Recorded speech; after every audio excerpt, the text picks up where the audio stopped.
What is happening out there, my friends in YouTube land? Yours truly, Rockin' Dave. Real deal, North Fort Myers, Southwest Florida. And today is Monday, April the 10th. So that means that it's 1 year that we've been using the Boss GT1.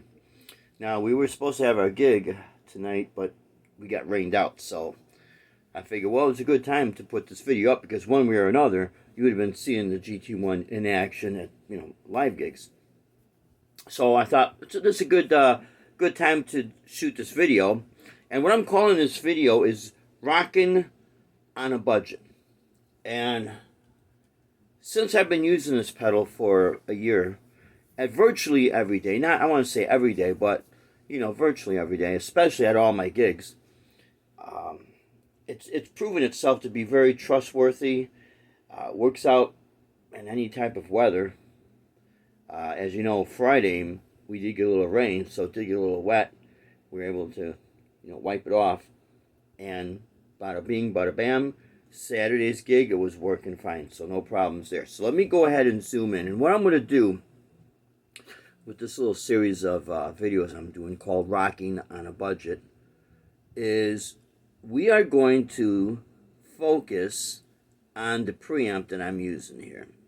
Now, I don't normally, I had just went about a week ago, went in and created this patch here for some of the more rock and metal stuff I'll be doing in the future here.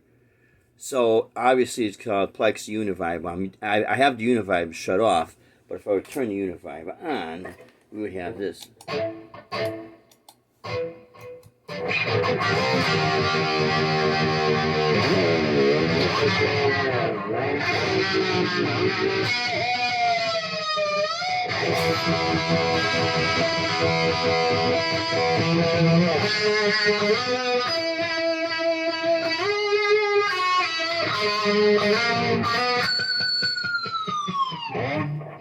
So, but at the beginning, I only had it set for a delay.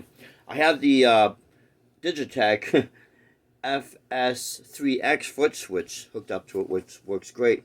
So I could go back and forth between Univibe, no delay,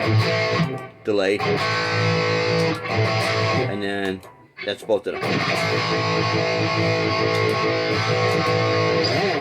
So, but some of the effects in here we'll be going over lately, at a later video. I just want to zoom in on the preamps here because this particular pedal caught me off guard by surprise a little over a year ago. I was looking actually at the Headrush MC5 or whatever, I forget what it's called, MX5. And while I was putting strings on one of my guitars, I had the video playing, and I thought it was the Headrush pedal, and it turned out to be the Boss GT1. That caught me by surprise right there.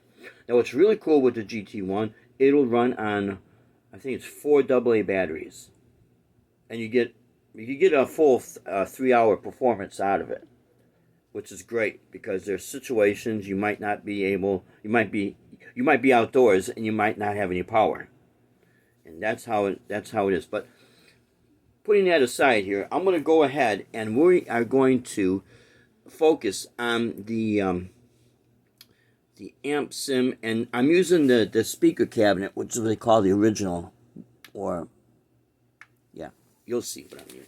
So I have this basically set for the Marshall 1959 Mark II head. So you got 3 knobs over here, 1, 2, and 3, and that will control these settings here.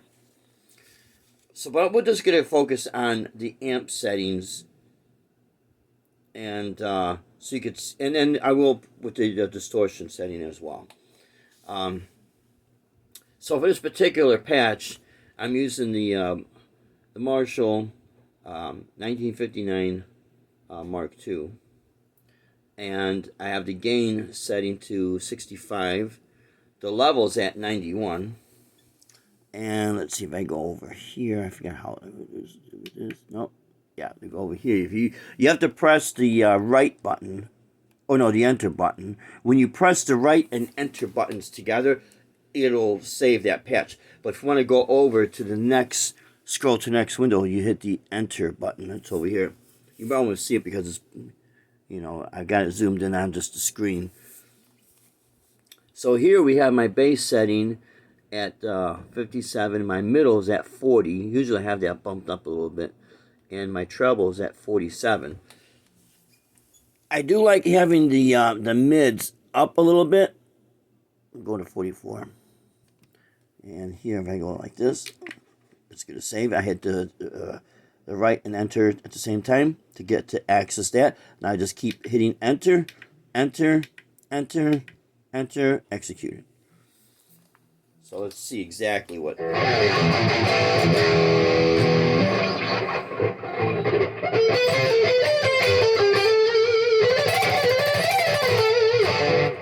Cool.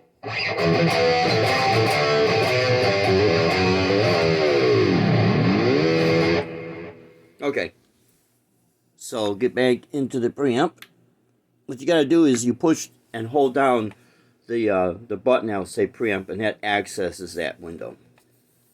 Okay, so there we go. We locked in from 40 to 44% on the middle, and then we hit enter again. My presence is at 22. Now here is where it says speaker type.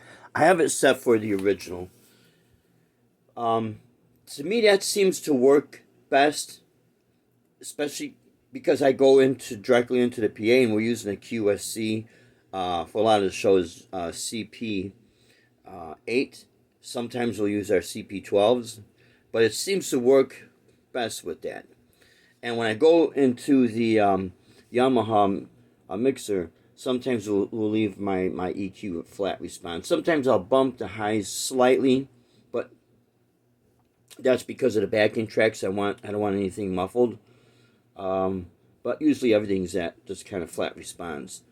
So, and it seems to work perfect for what I'm doing. And if you hit enter again, let's see, it brings it right back to the original setting. Now let's go into the overdrive. If I turn off my overdrive here, this is what we're going to get.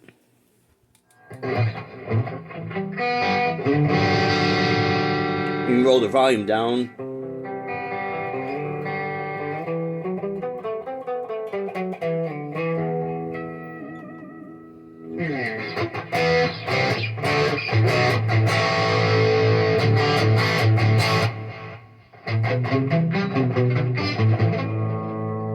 Of course, obviously, when I hit the control CTL1, that is the button that's on the unit itself. I have it set to access my overdrive. So let's go into the overdrive and see exactly what I've got. Yep. A lot of times what seems to work is the tube screamer. And my drive is set to 77%. My level is set to 54. And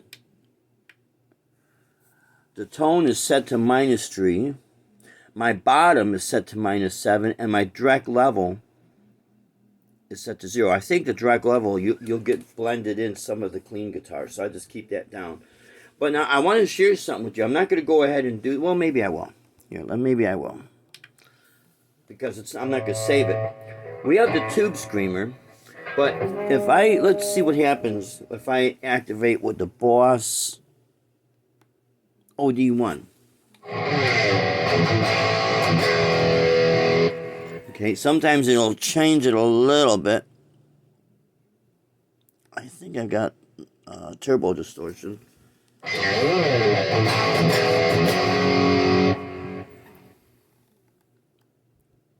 think I got a blues driver in here. I know I do, yeah.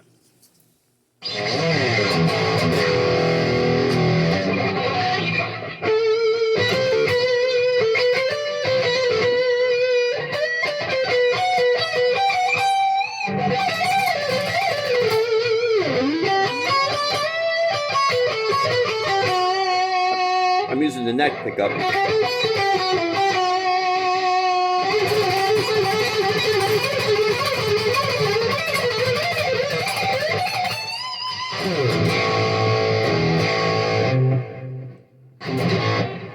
actually not too bad. That's actually not too bad. So see what I mean?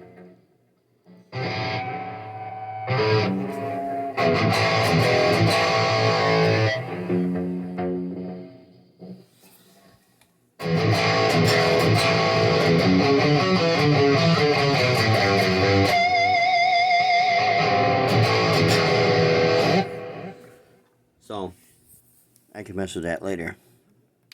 But that's basically what I wanted to show. And since I'm gonna have a series of these videos, it'll, I'll be able to get into a lot more in depth with some of the effects. But I think for right now, I just want to focus on the amp sim and what overdrive I'm using for whatever particular sound I'm looking for. Again, for metal, it's not too bad. Here's something to keep in mind. Now, there's a lot of great products out there. Love them all. They really are good. But what I do like about the Boss is I'm saving a hell of a lot of money and I'm still getting a good sound.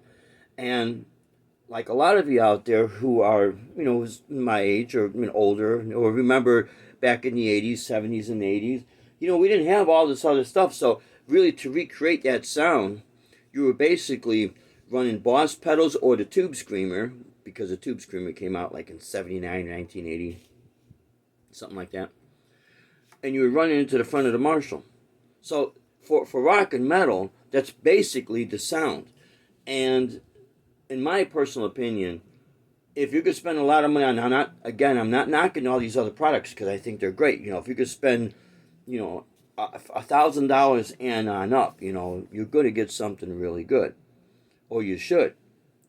But in my personal opinion, I would not overlook something like this, because even though this pedal only costs like $199 or $203, whatever it is. Let me go back a little bit. Here we go. There we go. I would not disregard this little pedal, Boss GT1, because it's been working at my gigs. No problems. Very roadworthy. Very sturdy. And you're getting the Boss. You're getting as close to the Boss sound as you can because it's a Boss product. You're not going to get it Marshall. You get close to a Marshall, but you get close to a Marshall with any other products. But if you want to get that classic 80s metal sound, that's basically what we had back then.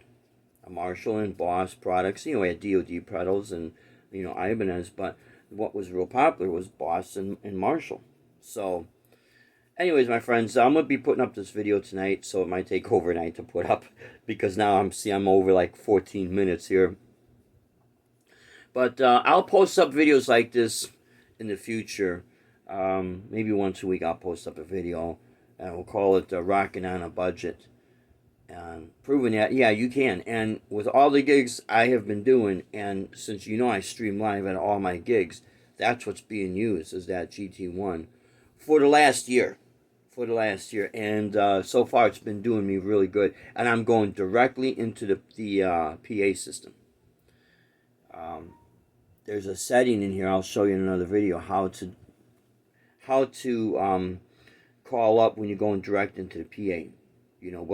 What you have to activate. It'll be its output settings, and just have it to go out to a full range PA system, and it works great. Anyways, my friends, leave in the comments in the bottom what you think, and you could always rewind the video to see those settings if you have one of these, or if you have something that's similar to get close to it, knock yourself out. Anyways, my friends, hope you enjoyed this video. Leave in the comments what you think. Until next time, you stay strong, safe, and true. This is yours truly, Rockin' Dave, the real deal, North Fort Myers, Southwest Florida. Rock on, and God bless you. Thanks for watching.